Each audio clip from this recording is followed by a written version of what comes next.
All right, today we're going to talk about something huge, the engine of India's economy. We're looking at this story of massive potential, but also some really stubborn challenges.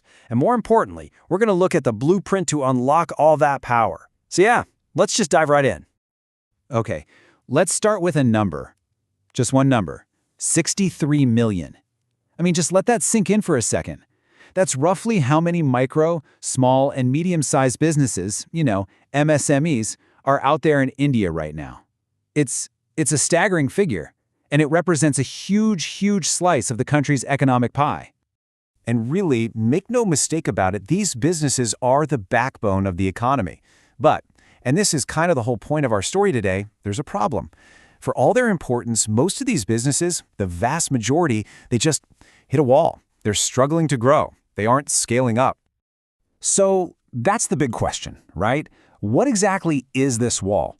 Why do so many of India's small businesses, well, stay small? Okay, so take a look at this. This chart really just lays it all out, plain and simple. This data comes straight from the UGM portal, which is the government's official sign-up spot for these businesses. And, wow, look at that imbalance. Almost 98% of registered MSMEs are classified as micro. Just a tiny little sliver ever make it to small, and forget about medium. Economists have a name for this. They call it the missing middle, and it tells you right away that there's a massive bottleneck somewhere in the system. And you know what? This isn't some brand new discovery. People have known about this. A report from Niti Aayog points out that for a long time, these tiny micro units have kind of been, well, overlooked by policymakers. The focus just hasn't been there to help them make that really crucial jump to the next level. So what's the biggest brick in that wall we were talking about? It's pretty simple, really. It's money. Access to credit. Get this. The estimated credit gap for these businesses is, are you ready for this? 80 lakh crore rupees. That is a mind-boggling number. We're talking over $1 trillion. The problem is, banks often look at these small companies and just see high risk. So it's incredibly tough for them to get the cash they need to invest, to innovate, and, to actually grow. And it's not just about the money either. I mean, that's a huge part of it, but these businesses are dealing with a whole bunch of other hurdles. Think about it. Trying to get access to modern tech or breaking into global markets. Then there's finding people with the right skills for the job.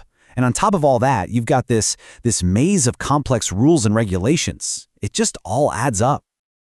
Okay, so how do you even begin to break down a wall that big?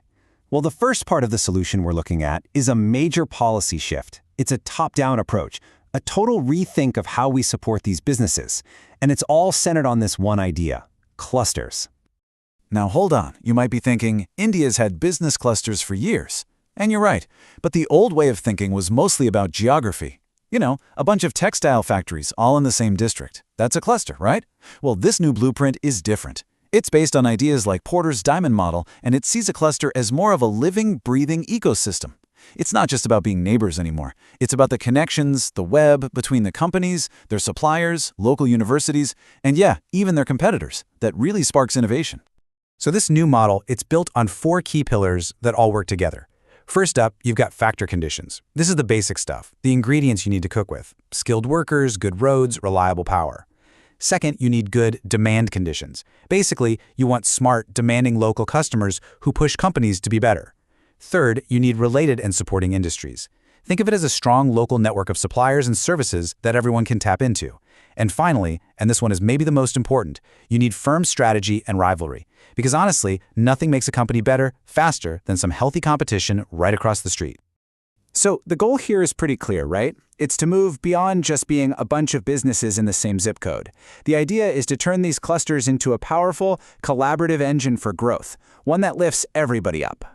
But look, big government policies, that's only half the picture. That's the top-down part.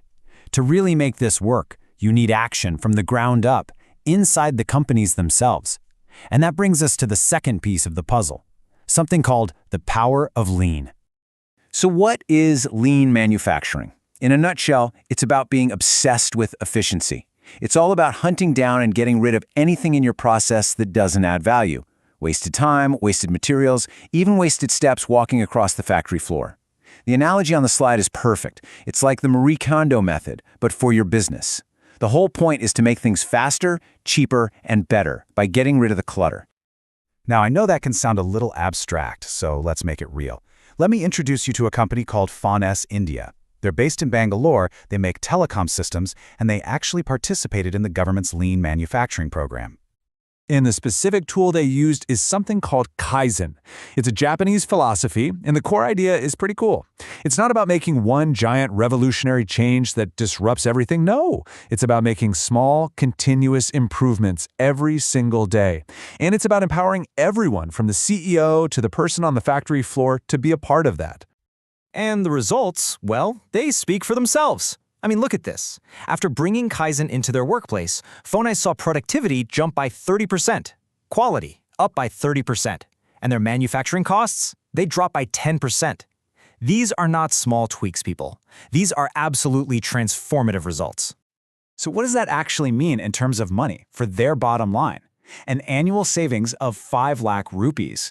Now, for a small or medium-sized business, that is a massive deal. That is a game changer. And it all came from just focusing on those small, continuous improvements.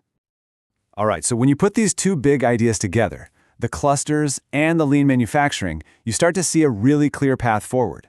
It's about combining that big picture, high-level policy with practical, get-your-hands-dirty action on the ground.